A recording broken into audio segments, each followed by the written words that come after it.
السلام عليكم، ازيكم عاملين ايه؟ كل سنة وانتم طيبين. ان شاء الله في الفيديو ده هنشرح مع بعض حاجة اسمها الفلويد. ايه الفلويد او السوائل؟ احنا جسمنا عبارة عن مية زائد حاجات تانية. طيب المية دي بتشكل قد ايه من جسمك؟ المية دي حوالي 60% من جسمك. يعني انت جسمك اكتر من نصه بيكون مية. طيب يعني احنا لو جينا بصينا للبادي بتاعنا،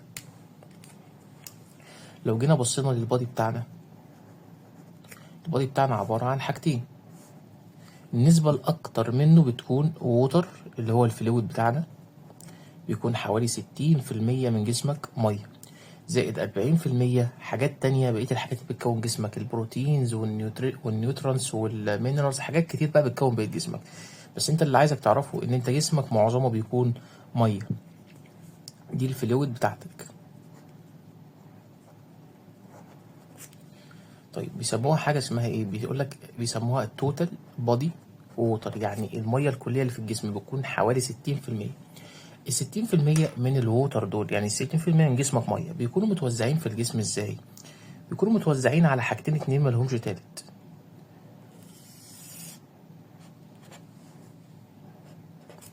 بيكونوا متوزعين على واحد، حاجة اسمها انترا سيلولر فلويد. يعني ايه كلمة انترا سيلولر فلويد؟ يعني دوت السائل داخل الخلايا. هفهمك يعني ايه الكلمة دي، هفهمك يعني ايه سائل داخل الخلايا. بس انت فهمت دلوقتي ان احنا عندنا الوتر بتاعنا او الفلويد متوزع يا اما داخل الخلية او خارج الخلية. يبقى ايه خارج الخلية؟ اللي هو اكسترا سيلولر فلويد. هنا بنقول عليها حاجة الاختصار بتاعها اي سي اف، وهنا بنقول عليها الاختصار بتاعها اي سي اف. عشان نفهم يعني ايه داخل الخلية وخارج الخلية، خلينا ارسم لك خلية بالشكل ده. دي كده خلية، ودي كده خلية، ودي كده خلية. انت جسمك متكون ازاي؟ جسمك عبارة عن سيل جنب سيل جنب سيل، تكون لك التيشو. التيشو يكون لك الاورجانز بتاعتك اللي هي مسؤولة عن الحياة بتاعتك. طيب احنا رسمنا سيلز جنب بعض اهي. السيلز طبعا جواها النيوكليوس بتاعتها اللي هي النواة. السيلز دي جواها السائل اللي بتستمد منه الغذاء بتاعها. ففي فلويد جواها. الفلويد اللي جوه الخلية ده هو اسمه ايه؟ اسمه انترا سيلولار فلويد. يعني كده الفلويد اللي جوه الخلية هنسميه ايه؟ هنسميه انترا سيلولار فلويد. فانت تبقى فاهم ده. كده ده رقم واحد. اي حاجة فيما عدا الانترا سيلولار فلويد هنصنفها ان هي ايه؟ اكسترا سيلولار فلويد. طيب مش في الخلية دي بتبقى عايزة مغذيات ليها، فبتبقى بتستمدها منين؟ بتجيبها من السائل المحيط ليها. في سائل كده هنا فلويد في الحتة دي كده، في الفراغات بينهم، بين الخلايا وبعضها وبين الأنسجة وبعضها، بيبقى موجود في الحتة دي. ده سائل بنسميه اللي هو يعني بنقول عليه سائل بين الخلايا. فعايزك يعني عايز اقول لك على حاجة عشان ما تتلخبطش بين الحاجتين دول. في حاجة اسمها انترا وحاجة اسمها انتر. ايه الفرق بين الكلمتين دول؟ انترا يعني داخل الحاجة ذات نفسها. يعني لما اجي اقول انترا سيلولر يعني جوه الخلية، لكن انتر بيبقى بين الخلايا. هنا نفس مش انا قلت لك في فلويد بين الخلايا، ده اسمه انتر مش انترا، عشان ما تتلخبطش بينهم. فكده هنسمي السائل دوت، السائل اللي في الحتة دي هنسميه ايه؟ هنقول عليه ان هو، هنقول عليه انتر بين انترا سيلولار انترستيشيال فلويد. ده السائل اللي بين الخلايا. طيب انا قلت لك اي حاجه داخل الخليه تبقى انترا سيلولار، فيما عدا ذلك هو ايه؟ اكسترا سيلولار. يعني انت دلوقتي عرفت ان السائل اللي خارج الخلايا في منه نوعين. اول نوع احنا اتكلمنا عنه اللي هو ايه؟ اللي هو الانتر ستيشيال فلويد. تاني نوع من السوائل ده اللي بيهمنا بقى احنا في شغلنا كالتحاليل، اللي هو يعني احنا بنعمل ايه في التحاليل؟ بنسحب عين الدم وبنحللها. الدم ده مصنف ايه؟ مصنف ان هو اكسترا سيلولر. ازاي؟ حاجه ارسم لك بقى هنا كده، حاجه ارسم لك في الحته دي كده. ايه ده من قبل ما ارسمه؟ دوت البلاد فيسل بتاعك اللي هو الوعاء الدموي بتاعك. ده الوعاء الدموي اللي بيمشي جواه ايه؟ اللي بيمشي جواه البلاد بتاعك. البلاد ده عباره عن ايه؟ البلاد ده عباره عن حاجتين. البلاد ده عباره عن سائل زائد خلايا. السائل ده بقى اسمه ايه؟ اسمه انترا فاسكولار فلويد. يجي واحد شاطر دلوقتي هيفهمها من نفسه. السائل ده اللي احنا قلنا شرحناه كان اسمه ايه؟ اسمه بلازما. الله ينور عليك. ده كده البلازما بتاعتي، زائد السيل اللي احنا اتكلمنا عنها. ايه هي السيل؟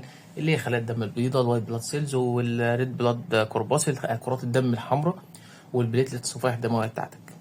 دي مش قصتنا دلوقتي. احنا قصتنا دلوقتي فهمنا البلاد ده جواه فلويد. الفلويد ده اسمه ايه؟ انترا فاسكولار فلويد اللي هو البلازما. طيب احنا كده، فهنا لو رجعنا فوق هنا الاكسترا سيلولر قلنا متقسم لحاجتين. الاكسترا سيلولر يعني السائل اللي خارج الخليه. السائل اللي خارج الخليه انترستيشيال بين الخلايا والدم، والسائل اللي في الدم هل هو جوه خلايا؟ لا، هو جوه، هو في البلاد بتاعك، في البلاد فيسل، فنقوله اكسترا سيلولر انترا فاسكولار فلويد. فنيجي نحطها هنا جنبها، نيجي نحطها كده في المكان ده، فهنقول عليه هنا ايه؟ انترا فاسكولار فلويد. يبقى كده احنا قسمناهم. السوائل في جسمي عبارة عن سوائل في جسمي مية، 60% من جسمك مية، متقسمين انترا سيلولار فلويد واكسترا سيلولار فلويد. طيب انا دلوقتي عندي نسبة المية دي بقى في الانترا سيلولار داخل الخلايا اعلى ولا في الاكسترا سيلولار اعلى في خارج الخلية؟ بديهي كده منطقي يعني ان انت عندك خلايا كتير، فهيكون متحوش جواها مية كتير لان خلايا كتيرة. يعني خلايا جسمنا بالتريليون، فيعني هيكون خلايا كتيرة بتحوش مية جواها كتير. فنسبة المية دي ال 60% دي تتوزع ازاي؟ هناخد منها تلتين والتلت. التلتين بيكونوا موجودين داخل الخلية. فنيجي هنا كده، فانت انترا سيلولر ده تلتين جسمك او تلتين المية. يعني 60% دول التلتين بتوعهم عاملين كام؟ التلتين بتوعهم عاملين 40%. ما 60 تلت 20 وتلتين 40، ف40% منهم انترا سيلولار فلويد اللي هو التلتين. وهنا ال20% بيكونوا ايه؟ بيكونوا اكسترا سيلولار اللي هو التلت بتاع التلت الميه بتاعتك بيكون عباره عن اكسترا سيلولار، يعني ميه سائله خارج الخلايا. طيب جميل. الاكسترا سيلولار دول احنا قلنا متقسمين لحاجتين: انترستيشيال سائل بين الخلايا، والانترا فاسكولار فلويد سائل اللي جوه البلاد فيسل بتاعك او الوعاء الدموي بتاعك. نسبتهم قد ايه؟ طبعا نسبة الانترستيشيال اعلى من الانترافاسكولار. ازاي؟ يعني مثلا هنا النسبة احنا قلنا معانا 20%، ال 20% دول هناخد منهم 15، يعني هناخد منهم 15% بيكونوا انترستيشيال. بقيتهم كام؟ بقيتهم 5% دول بيروحوا لايه؟ للبلازما بتاعتك.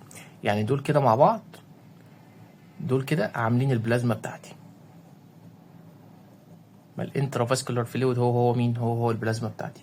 فكده 15 ل 100. يعني مثلا انا لو معايا فلويد 100، لو معايا 100 فلويد مثلا، يعني 100 مللي وليكن 100 مللي فلويد، يتوزعوا ازاي؟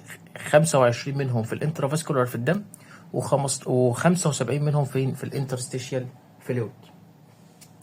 طيب احنا ليه بقى بنقول كل الحاجات دي؟ عشان لما اجي اكلمك على البلد تبقى فاهم ان البلد بتاعك عباره عن فلويد زائد سيل. ما تبقاش فاهم يعني ما تبقاش واخد المعلومه كده وخلاص هو بلاد دم. لا، تبقى فاهم تقسيمه البلاد عامله ازاي. ما ينفعش كنت اقول لك تقسيمه البلاد بتاعتك من قبل ما تعرف هو مكانه فين في جسمك. يعني مش اللي هو تبقى واخد المعلومه وخلاص، لا، لازم تبقى فاهم ان انا عندي البلاد هو اكسترا سيلولر مش انترا سيلولر.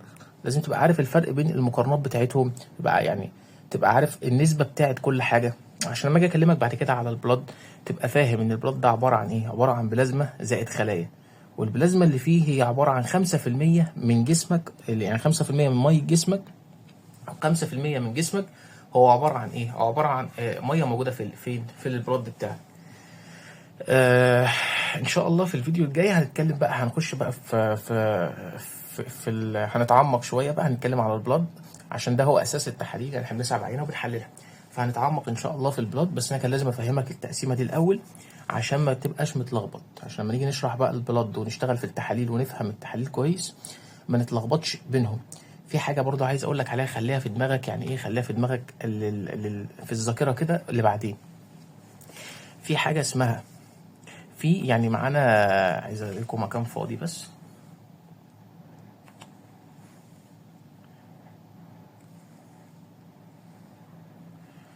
في معانا حوالي مثلا 1 أو 2% دي فلويد تانية اكسترا سيلولار برضه، مالكش دعوه بيهم، بس يبقوا مثلا حوالي لتر ولا لترين من جسمك، بيكونوا عباره عن سوائل في اماكن تانية هنتكلم عنهم بعدين. بس عشان ما نتلخبطش بينهم، ما نتلخبطش في حاجه، خليك فاكر التوزيعه دي.